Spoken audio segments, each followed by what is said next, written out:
Lahat yata ng tao may pangarap. Mayroong nais marating sa hinaharap.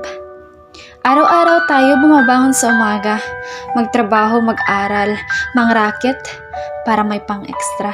Pati na rin may pang-gasolina. Ikaw, anong pangarap mo sa buhay? Anong kwento mo?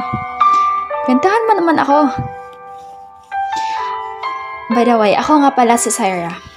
Babaeng raketista. Maka-income para sa pamilya. Pagkatapos kasi ng senior high school, din ako nakapag-college dahil sa pandemya, dahil na rin sa walang pera. Walang piniling trabaho hanggat maka-income at malinis at buo. Para sa pamilya ko, okay na ako. Kahit maganda kuba sa trabaho sa kadahilan ng malupit ang amo, sakit at puot aking pinatago. Sa pagpatuloy ko hanggang sa nakita ko mga kaklase ko, pinuntahan nila ako. Kinukumusta ako. Okay ka lang ba? Sabi ko, okay lang ako. Pero di nila alam, sakit at inggit ang nararamdaman. Buti pa sila nakapagpatuloy habang ako rito naghihintay kung kailan lumamig ang ulo ng amo. Hanggang dito lang ba ako? Pero bawal magsisisi dahil ang tanging inaasahan ay ang sarili. 3 taon ang nasayang na panahon. Aklat ay nakalimutan, lumay na laglag, upang sa trabaho sa lapi ay makadagdag.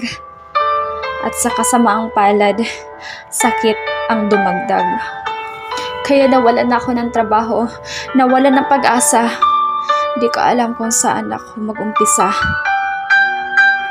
Habang mga kaklase ko noon, tugat sombrero, larawan ng tagumpay, habang ako rito nag-iisa, puso'y nalulumbay.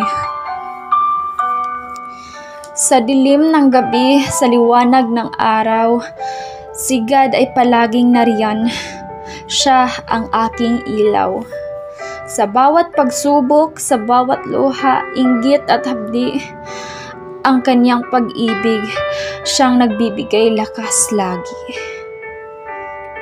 Sa pagmulat ng mata, mayuono ng umaga, bumugad sa akin ang pag-asa.